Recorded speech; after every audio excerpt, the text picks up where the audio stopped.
तो 1400 वर्ष पूर्व एक बलात्कारी व्यक्ति जो आया था, जिसने पूरे संसार को एक ऐसे अंधकार में डालने का काम किया, अपनी काम इच्छा को पूर्ण करने के लिए ऐसी ऐसी शिक्षाएं दी कि आज उसको मानने वाला प्रत्येक व्यक्ति माता और बहनों को खेती समझता है। अस्सलामु अलैकुम मोहतरम नाज़रीन और सामीन, कैसे हैं आप। मैं आपको अपने YouTube channel Islamic question and answer के अंदर खुशामदीद कहता हूं। आज हम डॉक्टर ज़ाकिर नाइक साहब की बड़ी ज़बरदस्त वीडियो देखने जा रहे हैं, तो तमाम अहबाब तवज्जो के साथ वीडियो को देखें, बातों को समझें। तो चलें बगैर टाइम वेस्ट किए वीडियो को शुरू करते हैं। मुसलमानों के खिलाफ जहर उगाला है और कुरान पर इल्जाम लगाते हुए कहा है कि कुरान में एक भी आयत इंसानियत के लिए नहीं है, मानवता के लिए नहीं है, सारी आयतें इंसानियत के खिलाफ है। और कहा है कि इस्लाम एक जालिम मजहब है क्योंकि इस्लाम तलवार के जोर पर फैलाया है। इस तरह से उसने इस्लाम पर इल्जाम लगाया और कुरान पर इल्जाम लगाया। बिल्कुल इसी सवाल को एक हिंदुस्तान के वकील ने डॉक्टर जाकिर नाइक से किया था, तो डॉक्टर जाकिर नाइक ने इस पर जवाब दिया है। तो चलिए डॉक्टर जाकिर नाइक का उस जवाब को देख लेते हैं और एक्स मुस्लिम समीर का जो जहर उगाला है उसे भी देखते हैं। चलिए वीडियो शुरू करते हैं। लास्ट पॉइंट मिस नहीं कीजिएगा दोस्तों, क्योंकि लास्ट में एक बहुत ही पॉइंट वाली बात है जिससे यह साबित हो जाता है कि इस्लाम तलवार के जोर से फैला नहीं है। चलिए वीडियो शुरू करते हैं और जानकारी हासिल करते हैं। तो 1400 वर्ष पूर्व एक बलात्कारी व्यक्ति जो आया था,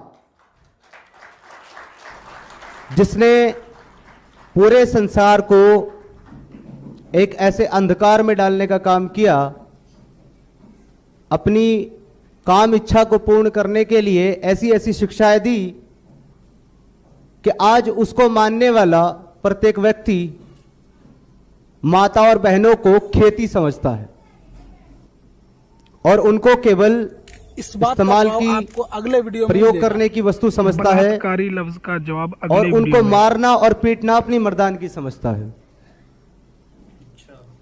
जब ये चीजें मैंने गौर की तब तो मुझे आभास हुआ कि यह व्यक्ति ईश्वर का कोई दूत, प्रॉफिट तो होना तो बहुत दूर की बात, ये शायद अगर हमारे आज के समय में हुआ होता तो शायद इसको 3 बार फांसी दी जाती।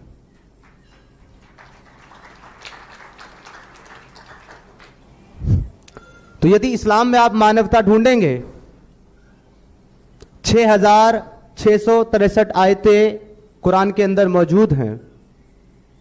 मैं अपने पीसफुल कम्युनिटी वाले भाइयों से पूछता हूं, एक सिंगल आयत मुझे दिखा दें जो मानवता की बात करती हो।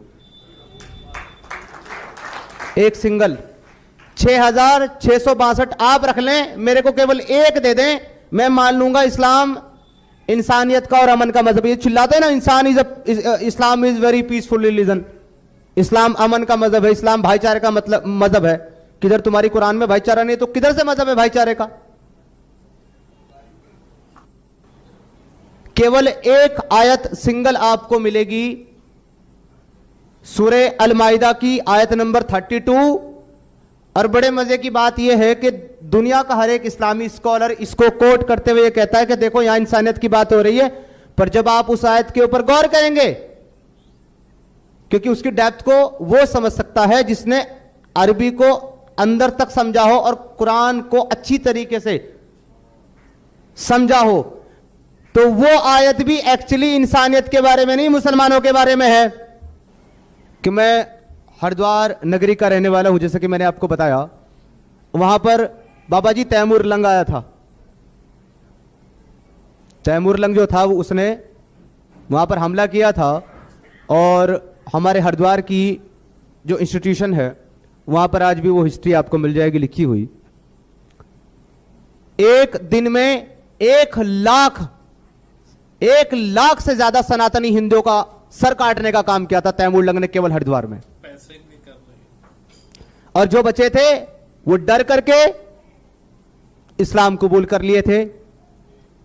मेरे अपने एंसेस्टर भी उन डरपोकों में से एक थे। जो भी दुनिया में ये कहता हो इस्लाम इज अ पीसफुल रिलीजन, उसको मेरा चैलेंज है, वो दुनिया का कितना ही बड़ा स्कॉलर हो, किसी भी कंट्री का रहने वाला हो, कैसा भी मुसलमान हो वो आए इस टॉपिक पर मेरे से डिबेट कर ले। अगर उसने साबित कर दिया Islam is a peaceful religion, Islam is a peaceful religion, तो मैं वापस अपने सारे साथियों के साथ इस्लाम कबूल करने को तैयार हूं। अगर वो नहीं कर पाया तो उसको सनातन धर्म एक्सेप्ट करना पड़ेगा।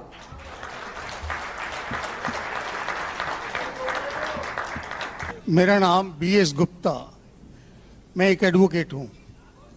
दो कम्युनिटीज जो भारत में रहती हैं जी, दो कम्युनिटीज जो भारत में रहती हैं, मेजोरिटी कम्युनिटी 80% जिसको कहते हैं हिंदूज और 20% मुस्लिम्स, उनके बीच में गलत या सही ये भावना है कि इस्लाम जो फैला था वो तलवार के जोर से फैला था। हिस्टोरिकल फैक्ट है या ये मिथ है कह नहीं सकते, लेकिन क्या ये सच है कि 3000 से 6000 तक हिंदू मंदिरों को गिरा के मस्जिद में बदला गया? क्या ये सच है कि स्पेशली औरंगजेब के वक्त में हजारों लाखों हिंदुओं को ज़बरदस्ती उनके जनेऊ काट के उनको मजबूर किया गया कि वो मुसलमान बने? भाई साहब ने 3 सवाल पूछे एक सवाल में। पहला सवाल कि हिस्ट्री से पता चलता है कि इस्लाम तलवार के जोर पे फैला कि नहीं, लेकिन ये मुझसे पूछ रहे क्या ये हकीकत नहीं है कि 3000 से ज़्यादा मंदिरें गिराई गई थी और मस्जिद बनाए गए और बहुत से लोगों का कत्ल किया गया? ये बिल्कुल गलत है, अफवाह है। ये मैं कह सकता हूं कि कुछ मंदिरें शायद गिराई गई होंगी, इससे मैंने कहा तो एक भी मंदिर नहीं गिराई गई। हो सकता है कि कुछ मुसलमान अपने आप को जो मुसलमान कहते हैं, अपने आप को जो मुसलमान कहते हैं, उनने आके कुछ मंदिरों को गिराया होगा और मस्जिद बनाया होगा, हो सकता है। लेकिन ये कहना कि 3000 से 6000 मंदिर गिराए गए, ये बिल्कुल अफवाह है, बिल्कुल गलत है, बेबुनियाद है, बिल्कुल बेबुनियाद है। कुछ मुसलमान राजाओं ने गलत काम किए होंगे, उससे आप इस्लाम को दोषी नहीं ठहरा सकते। अगर हिटलर ने 60 लाख यहूदी को जिंदा जलाया तो मैं कह सकता हूं कि क्रिश्चियनिटी खराब है? बिल्कुल बेबुनियाद है, वो हिटलर ने किया, बाइबल में तो ही लिखा है कि जलाना चाहिए। इसी तरीके से ये खाली अफवाह है। कुछ मंदिरों को शायद गिराया गया होगा, मैं ये नहीं कहता कि नहीं गिराया गया, लेकिन उसको छोटी चीज को लेके उछाला जाता है मीडिया में और किताबें लिखी जाती है। आप देखो टीपू सुल्तान के खिलाफ आ गए। आज भी आप जाएंगे मैसूर के अंदर, उसके आजू बाजू आप देखेंगे तो टीपू सुल्तान के जो आंगन के अंदर है उसके अंदर मंदिर है। अगर आप ये कहते सच है कि 3000 से 6000 मंदिर को गिराया गया था, तो आप कैसा जिंदा बचे? आप कह रहे थे कि हजारों लोगों को कत्ल किया गया, आप कैसे जिंदा बचे? आप जिंदा बचे ये शहादत दे रहा है कि मुसलमान तलवार के जोर पे नहीं फैला। अगर ये सच होता था, आपने कहा हजारों लोग का कत्ल किया, कुछ लोग का शायद कत्ल किया। देखो हर मजहब में there are black sheeps in every community. कुछ लोग हर मजहब में खराब निकलते हैं, वो मजहब की गलती नहीं, वो मजहब के मानने वाले की। क्रिश्चियन में आपको कुछ खराब लोग मिलेंगे, मुसलमान में मिलेंगे, हिंदू में मिलेंगे। अभी आप देखेंगे हिंदुस्तान के मुसलमान कुछ लोग ड्रग में डील करते, ड्रग में धंधा करते। ड्रग तो हराम है इस्लाम में, करते तो उनको दोष देना चाहिए, इस्लाम को नहीं। इसी तरीके से आप जो कह रहे हजारों लोगों का कत्ल किया, ये बिल्कुल बेबुनियाद चीज है। कुछ लोग का शायद किया होगा, और ये ही सबूत है। मैंने तकरीर में कहा कि 80% से ज्यादा गैर मुस्लिम हिंदुस्तान में हैं। ये शहादत दे रहे हैं कि इस्लाम तलवार के जोर पे नहीं फैला। आप लोग को क्यों छोड़ा उन लोग ने? आप उनके रिश्तेदार तो नहीं थे ना, आपको क्यों छोड़ा? 800 मिलियन 80 करोड़ गैर मुस्लिम को छोड़ा क्यों उनने? क्यों छोड़ा? अगर दमी था हुकूमत की 1000 साल, सब लोग को मुस्लिम बनाते थे। इससे यह जाहिर होता है कि इस्लाम तलवार के बलबूते पे नहीं फैला।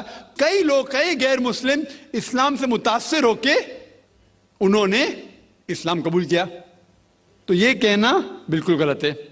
आपका दूसरा सवाल कि हमें क्या करना चाहिए? ये अलहदा लॉ नहीं होना चाहिए, सब एक ही कॉमन सिविल कोड होना चाहिए और सब मजहब की अच्छी चीजें लेके कॉमन सिविल कोड करना चाहिए। मैं आपके बिल्कुल साथ हूं। बाकी मुसलमान शायद आपके खिलाफ होंगे, मैं आपके साथ हूं। क्यों मैं साथ हूं आपके?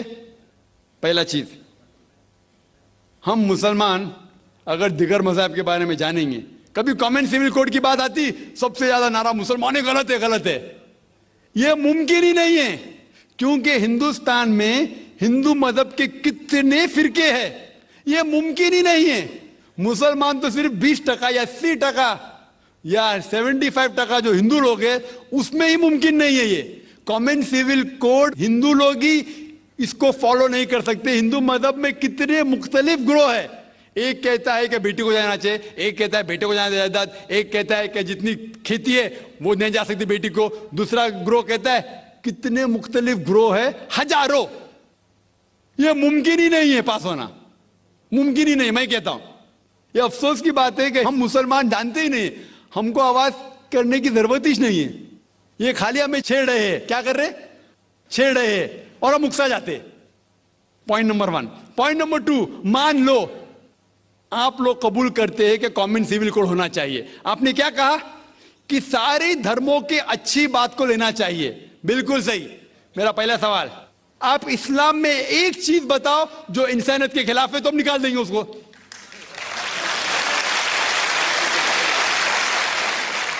आपका यह कहना बिल्कुल सही है कि बाकी मज़ाहिब की अच्छी चीजें जो है, मिसाल के तौर पे मैंने तकरीर की similarities between Hinduism and Islam, तो जो अच्छी चीजें हिंदुइज्म की मैं ले चुका हूं। Similarities between Christianity and Islam, जो अच्छी चीजें इस आयत में ले चुका हूं। मैं ये पूछना चाहता आपसे, एक चीज जो इस्लाम में खराबी है वो तो बताओ मुझे, तो उसको निकालेंगे ना। लेकिन मंच के ऊपर जब डिबेट होएगा इंशाल्लाह मैं आऊंगा इंशाल्लाह। हाँ, मंच पे जब डिबेट होएगा कि हम क्या करेंगे, हर मज़हब की अच्छी चीज होंगे, तो मैं ये चाहता हूं कि इस्लाम की तरफ से उस मंच पे, उस स्टेज पे इंशाल्लाह मैं आऊंगा। ये चैलेंज है। कोई भी शख्स हिंदुस्तान में हो, मिनिस्टर हों दो, कोई भी स्वामी हों दो, कोई भी शंकराचार्य हों दो, इंशाल्लाह मैं तालिब इल्म हूं इस्लाम और दीगर मज़हब का। मैं तस्लीम करता हूं कि डिबेट होना चाहिए, हक बात जो निकली, लेकिन उसके ऊपर अमल भी होना चाहिए। हक बात जो सबसे बेहतरीन है इंसानियत के लिए, उसके ऊपर अमल होना चाहिए। इसलिए जो आखिरी किताब जो अल्लाह सुब्हानहू व तआला नाजिल की कुरान शरीफ, वो इंसानियत के लिए सबसे बेहतरीन किताब है, उसके ऊपर अमल होना ही चाहिए। जैसे हमारे यहाँ गांव में कहानियाँ सुनाई जाती थी कि Aurangzeb used to kill 10,000 Brahmins every day. 10,000, तो शुरू में हमको भी लगता कि बहुत बदतमीज आदमी था यार। तो एक बार मैंने किसी से कह दिया, ग्रेजुएशन फर्स्ट ईयर में था, तो मैंने किसी से कह दिया कि औरंगजेब जो है 10,000 ब्राह्मणों को डेली मारता था। तो वो बेचारे समझदार आदमी थे, कह बैठो। तो बोले 10,000 पर डे, तो मान लो साल में 300 दिन है, तो 10,000 में एक जीरो बढ़ाओ तो कितना हुआ? मैंने कहा 1 लाख। कहा फिर दूसरा जीरो बढ़ा दिया, फिर मैंने कहा 10 लाख। तो बोले कि एक साल में वो 30 लाख पंडितों को मारता था। मैंने कहा हाँ। कहीं 50 साल उसने शासन किया, तो एक साल में 30 लाख, तो 50 साल में 15 करोड़, और टोटल पॉपुलेशन औरंगजेब के समय इंडिया की 11 करोड़। तो तुम कहां से बचे हो? दोस्तों जी नाज़रीन इकराम, ज़ाकिर नाइक साहब की आपने वीडियो देखी, बड़े अच्छे अंदाज के साथ उन्होंने बातों को वाज़े किया और बातों को समझाया। उम्मीद करता हूँ आपको वीडियो अच्छी लगी होगी। अगर वीडियो अच्छी लगी है तो वीडियो को लाइक कर दें, चैनल को सब्सक्राइब कर दें। इजाज़त दीजिए, अगली वीडियो तक के लिए खुदा हाफिज़।